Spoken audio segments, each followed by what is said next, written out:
Geger isu ijazah kembali memanas. Belum usai publik dikejutkan dengan kabar Rismon Syanipar yang resmi mengantongi SP3 melalui skema restoratif justice. Kini kubu Roy Suryo CS justru melancarkan serangan balik yang tak kalah sengit. Bukan sambutan damai yang didapat, langkah Rismon ini justru dipandang sebagai sebuah anomali oleh rekan sejawatnya. Roy Suryo dan kawan-kawan tidak tinggal diam. Mereka mencium adanya aroma manuver politik yang kental di balik keputusan penghentian perkara tersebut. Mulai dari tudingan cacat formil, hingga sindiran tajam mengenai ketakutan di balik jeruji, kubu Roy Suryo menegaskan satu hal, mereka tidak akan mundur satu langkah pun. Lantas, apa yang sebenarnya terjadi di balik layar perdamaian ini? Mengapa kubu Roy Suryo justru memberikan peringatan keras agar masyarakat jangan mau dibodohi? Inilah 5 reaksi keras kubu Roy Suryo CS yang mengguncang publik usai SP3 Rismon Syanipar resmi diterbitkan.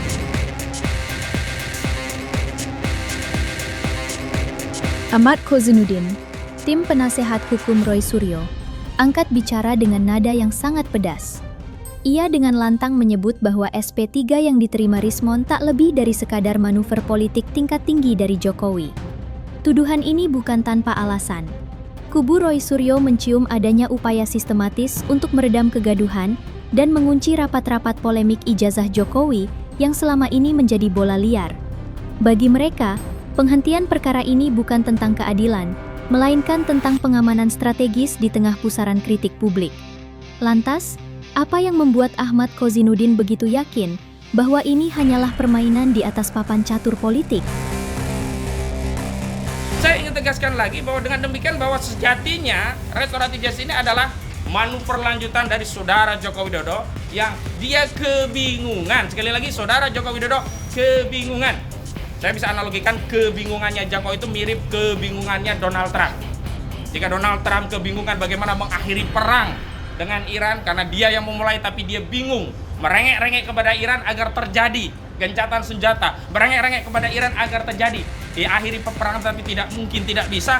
Maka hari ini kebingungan Donald Trump untuk mengakhiri perang hingga akhirnya dia melakukan apa yang disebut dengan ini perang semesta dengan cara apa? Membabi buta, yakni dengan melakukan blokade total kepada Selat Hormuz yang dampaknya bukan hanya pada Iran, tapi 10 negara-negara dunia yang aktivitas vital dari perdagangan dan energi mereka, kapal-kapal niaga mereka, kapal-kapal tanker mereka melewati Selat Hormuz. Dan ini juga terjadi kepada saudara Joko Widodo. Saudara Joko Widodo yang mengawali pertarungan ini, peperangan ini, masalah ijazah palsu ini, dengan membuat laporan polisi pada tanggal 30 April 2025 yang lalu, melaporkan Pak Roy Suryo dan kawan-kawan dengan tuduhan fitnah dan pencemaran karena menyampaikan pernyataan hasil penelitian ijazah saudara Joko Widodo palsu dianggap sebagai fitnah dan pencemaran. Tetapi hari ini dia kebingungan bagaimana mengakhiri, dan salah satu cara dia untuk bisa mengakhiri adalah mencari perdamaian dengan para pihak dengan modus apa? Mengancam dan memberikan iming-iming.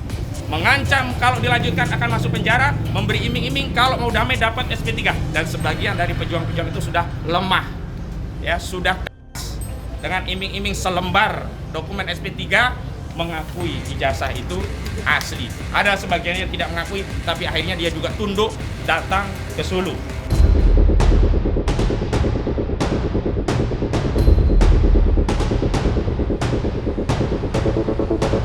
Abdul Ghafur Sangaji, tim penasehat hukum Roy Suryo, menegaskan dengan sangat lugas bahwa terbitnya SP3 tersebut sama sekali tidak menggugurkan keraguan masyarakat. Baginya, penghentian penyidikan hanyalah penyelesaian masalah secara administratif, namun substansi utama mengenai keaslian ijazah Presiden Jokowi masih tetap menjadi misteri yang menyisakan tanda tanya besar. Di sisi lain, Ahmad Kozinuddin melontarkan peringatan keras agar publik tidak gampang dibodohi oleh narasi perdamaian yang tampak manis di permukaan. Lantas, mengapa kubu Roy Suryo begitu yakin bahwa SP3 ini bukanlah akhir dari segalanya? SP3 bukanlah jawaban terhadap pembuktian ijazah. Jadi SP3 yang nantinya dikantongi oleh Rismon Syanipar itu tidak memberikan jawaban apapun terhadap pertanyaan publik yang selama ini berkembang.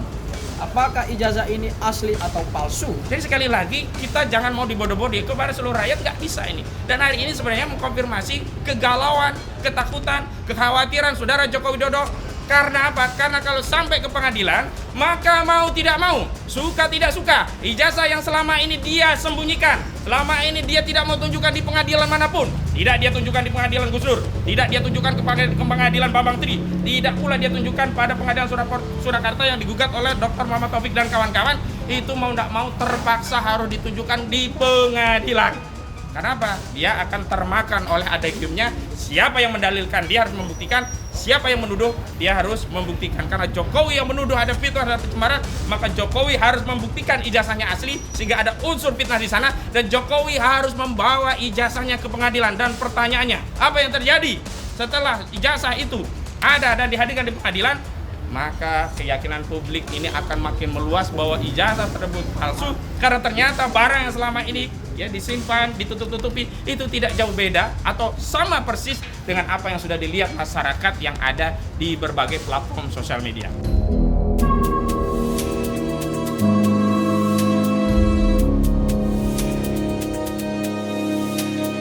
Di tengah riuhnya kabar penghentian penyidikan kasus Rismon Sianipar, kubu Roy Suryo justru melempar bom baru yang menghentak publik. Bukan sekadar penolakan biasa, tim hukum Roy Suryo kini secara terang-terangan membidik skema restoratif justice atau RJ yang dilakukan antara pihak Rismon dan Jokowi. Mereka dengan tegas menyebut bahwa proses perdamaian tersebut mengandung cacat formil yang sangat fatal. Lantas, kejanggalan apa saja yang sebenarnya ditemukan? Dan mengapa kubu Roy Suryo begitu yakin bahwa perdamaian ini cacat di mata hukum? Pertama, bahwa kami sekali lagi menegaskan bahwa apa yang dimaksud dengan restoratif justice haruslah mengikuti prosedur, tahapan, dan substansi dalam memperolehnya, juga substansi dari sisi implikasinya. Dalam konteks memperolehnya, kita tahu bahwa restoratif justice yang semula telah diberikan kepada saudara Egy Sujana dan juga Damai Hari Lubis itu tidak memenuhi syarat, cacat baik secara formil maupun material. Secara formil di sana tidak ditemukan kesepakatan yang ditandatangani oleh para pihak, padahal dokumen kesepakatan itu penting. Sementara di sisi substansinya juga tidak pernah memberikan permintaan maaf, dan Jokowi juga tidak pernah menerima permintaan maaf dari Egy Sujana. Dasarnya hanyalah kesepahaman yang kita tidak tahu apa yang dimaksud dengan understanding atau kesepahaman tentang restoratif justice itu. Tentu saja secara formil juga tidak bisa dikeluarkan karena substansi daripada pasal yang menyebabkan saudara Egy Sujana dan juga Damai Hari Lubis itu lebih dari 5 tahun ancaman pidananya di pasal 160 KUHP yang saat itu, dan karena itu saat itu yang belum ada konversi menuju pasal-pasal KUHP yang baru semestinya tidak bisa diberikan kepada keduanya. Tentu saja secara formil juga tidak bisa dikeluarkan karena substansi daripada pasal yang menyebabkan saudara Egy Sujana dan juga Damai Hari Lubis itu lebih dari 5 tahun ancaman pidananya di pasal 160 KUHP yang saat itu, dan karena itu saat itu yang belum ada konversi menuju pasal-pasal KUHP yang baru semestinya tidak bisa diberikan kepada keduanya. Panglima di negeri ini bukan lagi hukum, tidak ada kedaulatan hukum, tapi yang ada adalah kedaulatan Jokowi. Hukumnya hukum Jokowi, karena semua itu bisa dikerjakan terlepas tidak ada aturan yang mengatur sepanjang dikehendaki oleh saudara Joko Widodo.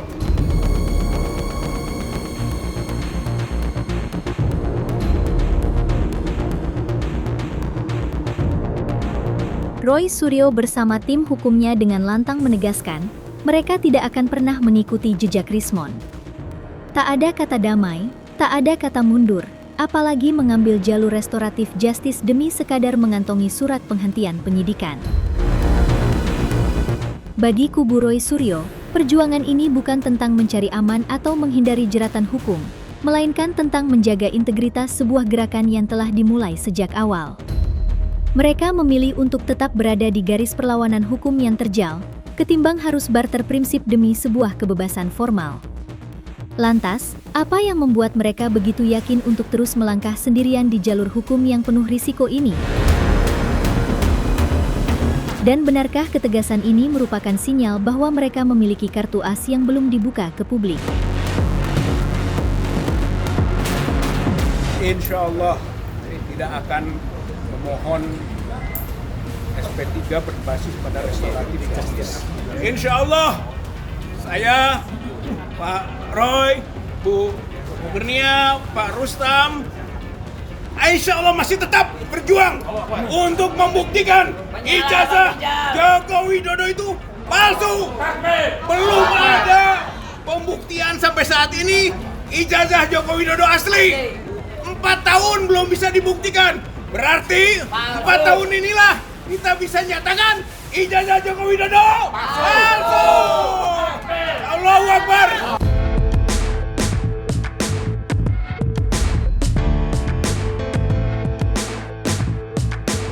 Keputusan Rismon Sianipar untuk menempuh jalur restoratif justice atau RJ dinilai bukan sekadar urusan maaf-memaafkan belaka. Kubu Roy Suryo secara belak-belakan mencium adanya aroma tekanan yang sangat kuat di balik layar. Mereka melontarkan sindiran pedas, mungkinkah pilihan damai ini hanyalah sebuah pelarian strategis? Muncul dugaan mengejutkan bahwa Rismon sengaja mengambil jalur aman demi membentengi dirinya dari ancaman kasus-kasus hukum lain yang mungkin sedang mengintai.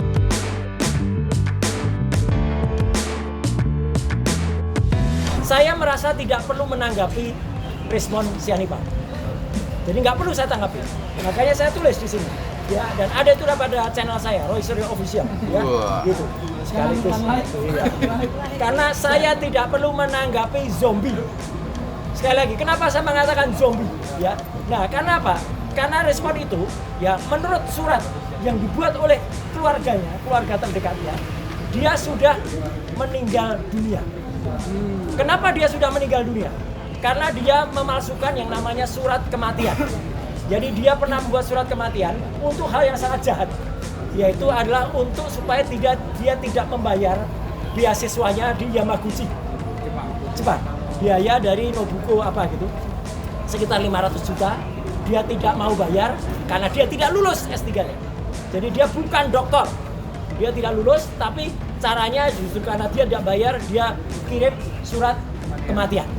Dan itu yang nulis adalah orang terdekatnya.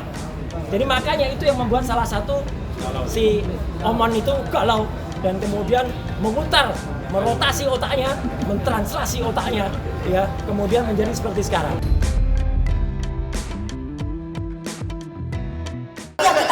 Pasti kita pengen ekspresinya. Mengedepankan estetika disampaikan. Jelas tadi mendengarkan.